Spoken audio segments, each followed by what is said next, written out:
Hi ಎಲ್ಲ ವೀಕ್ಷಕರಿಗೆ ನಮಸ್ಕಾರ. ನಾವು ಇಂದು ಕುವೆಂಪುರವರ ಶ್ರೀರಾಮಾಯಣಂ ದರ್ಶನಂ ಮಹಾಕಾವ್ಯದ ಕುರಿತಾಗಿ ಕೆಲವು ಮಾಹಿತಿಯನ್ನು ತಿಳಿದುಕೊಳ್ಳೋಣ. ಶ್ರೀರಾಮಾಯಣಂ ದರ್ಶನಂ ಕನ್ನಡದ ಮಹಾಕಾವ್ಯಗಳಲ್ಲಿ ಅತ್ಯಂತ ಪ್ರಮುಖ ಕೃತಿಯಾಗಿದೆ.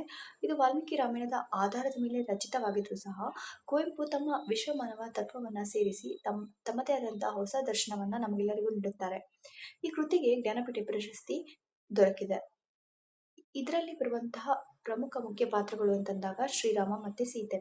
ಶ್ರೀರಾಮ ಆದರ್ಶ ಮಾನವ, ಧರ್ಮ ಮತ್ತು ನ್ಯಾಯದ ಪ್ರತೀಕವಾಗಿ ಕಂಡುಬರ್ತಾನೆ ಮತ್ತೆ ವಿಶ್ವಮಾನವ ತತ್ವದ ಪ್ರತಿನಿಧಿಯಾಗಿ ಕಾಣ್ತಾನೆ. ಇನ್ನು ಸೀತೆ ಶಕ್ತಿ ಸಹನೆ ಪಾವಿತ್ರ್ಯದ ರೂಪವಾಗಿ ಕಂಡುಬಂದ್ರೆ ಅವಳು ಅಗ್ನಿ ಪ್ರವೇಶದ ಸಂದರ್ಭದಲ್ಲಿ ರಾಮನೇ ಸ್ವತಃ ಸೀತೆಯ ಜೊತೆಗೆ ಪ್ರವೇಶಿಸುವ ಮೂಲಕ ಲಿಂಗ ಸಮಾನತೆಯನ್ನ ಕುವೆಂಪು ಪ್ರತಿಪಾದಿಸಿದ್ದಾರೆ. ಇನ್ನ ಇದರಲ್ಲಿ ಬರುವಂತಹ ಮಹತ್ವದ ಪುರುಷ ಪಾತ್ರಗಳು ಅಂತಂದಾಗ ರಾವಣ, ಲಕ್ಷ್ಮಣ, ಭರತ, ವಾಲಿ.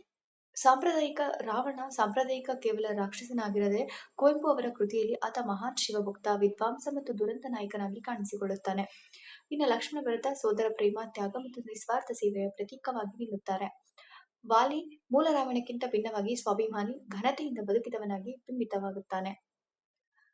ಹಾಗೆಯೇ ಇದರಲ್ಲಿ ಬರುವಂತಹ ವಿಶಿಷ್ಟ ಹಾಗೂ ನಿರ್ಲಕ್ಷಿತ ಪಾತ್ರಗಳು ಅಂತಂದಾಗ ಕೈಕೇಯಿ, ಮಂಥರೆ, ಊರ್ಮಿಳೆ, ಶಬರಿ, ಅಹಲ್ಯೆ.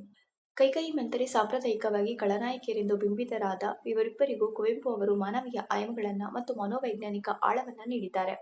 ಇನ್ನು ಊರ್ಮಿಳೆ ರಾಮಾಯಣದ ಕಥೆಯಲ್ಲಿ ಹೆಚ್ಚಾಗಿ ಕಾಣಿಸ್ತಾ ಇದ್ರು ಸಹ ಸರಯೂ ನದಿಯ ತೀರದಲ್ಲಿ ಆಕೆ 14 ವರ್ಷಗಳ ಕಠಿಣ ತಪಸ್ಸನ್ನ ಅವರು ಗುರುತಿಸ್ತಾರೆ. ಇನ್ನು ಶಬರಿ ಮತ್ತು ಅಹಲ್ಯೆ ಇವರ ಪಾತ್ರಗಳಿಗೆ ಆಧ್ಯಾತ್ಮಿಕ ಘನತೆ ಹಾಗೂ ವಿಮೋಚನೆಯ ಸ್ಪರ್ಶವನ್ನ ಅವರು ನೀಡಿದ್ದಾರೆ.